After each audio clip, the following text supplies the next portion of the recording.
Okay, part 2 of why we moved in with my parents. So in my first video, I was mainly sarcastic. A lot of people obviously don't know me, and I'm very sarcastic. I have a very dry sense of humor, and I did not think obviously it would reach as many people as it did. So obviously, yes, inflation has so much to do with it, and I know it's affected literally everyone all around the world. And number 2, the house that we were renting, we were actually renting the house from my parents. They owned the house, and we had moved into that house 4.5 years ago before my first son was born, and the plan was never to stay as long as we stayed. It was not planned for us to stay as long as we did. It was really just like kind of to get us into somewhere, and then we were going to figure it out later, and we thought we'd buy a house a lot sooner.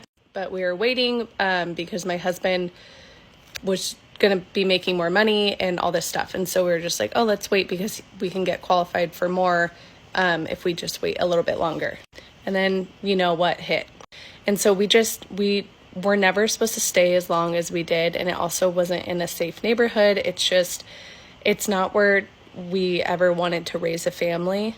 And now, obviously, with the prices of rent going up, my parents could charge a lot more for the house than what we were paying. And it was just like a mutual agreement. Like we were ready. It was time for us to, get out, and they can get new tenants. And we were just ready. And we don't want to buy right now because the housing market's just really weird. And we're very blessed and grateful that my parents have a place like this at their house. If you haven't seen it, it's pretty much an apartment above their garage. It is an apartment. So we made a mutual understanding and agreement that we would live up here until our next step.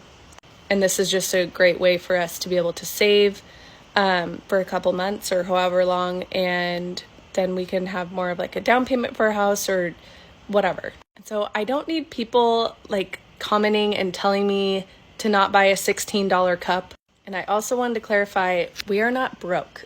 So when I share something that I buy, I can buy it and I'm allowed to, and it's our money. I work, my husband works, and we both have good jobs. If I buy something, I can afford it. So yes, I just wanted to clarify that. And I also just wanted to say thank you so much to everyone who has commented saying this has made them feel so much better and not alone in the situation. And I'm just eternally grateful for all of the kind, nice words that you guys have said. And I'm so glad you're here, and I will continue to post and share about this new journey.